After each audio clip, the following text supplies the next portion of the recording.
Hey everybody, my name is Michael. I'm the install technician here at Fabspeed. We've got our Corvette C8 here, and I'm going to show you a quick install guide on how to install our Corvette lift pucks that we designed here at Fabspeed. We always have the Corvettes come through the shop pretty frequently. I probably worked on over 50 of them, and one thing I always had to do was use a hockey puck when raising the vehicle. But now, with our new designed lift pucks, they'll attach to the bottom of the car and stay on as long as you need. So let's go ahead and hop under, and I'll show you how to put them on. So just a few things we'll need for today. 4mm Allen key for our M5 fasteners. We've also got some medium strength Loctite and a torque wrench. As you can see, we've got our Z06 set up on our 4-post lift for the sake of presentation. However, if you want to do this in your driveway, use ramps, lay on the ground, it's a very, very easy install that anyone can do. So as you can see, we already have one prepped here. You just want to thread the M5 bolts in, just a few threads into our mounting block. We do have blue Loctite on these threads as well. And yeah, now it's ready to go on the car. So here you can see running along the side of our vehicle are 1, 2, 3, 4 points where you could raise the car.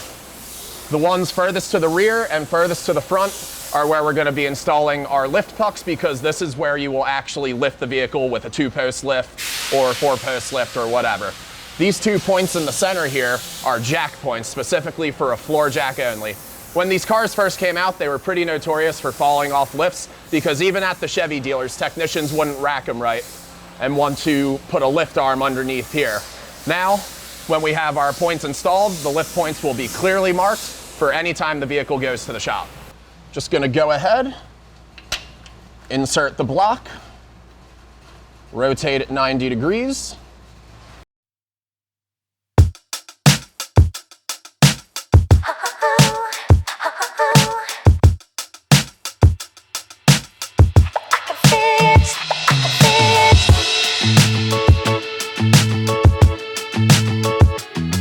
And we've got our torque wrench here set to 9 foot-pounds.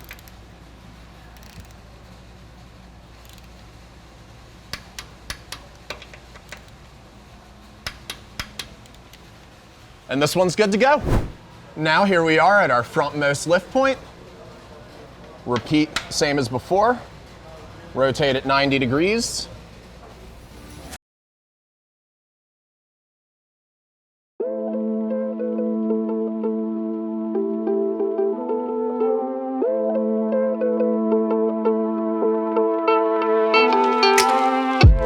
Grab our torque wrench, set to 9 foot-pounds.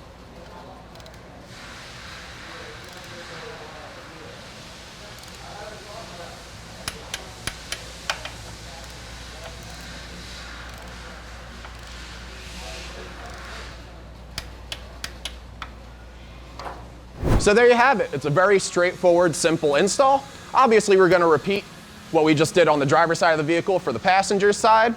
And yeah, anytime you take your car to the shop now, your lift points will be properly marked, and no more using those stupid hockey pucks. Thanks for choosing Fabspeed, and we'll see you out there on the road.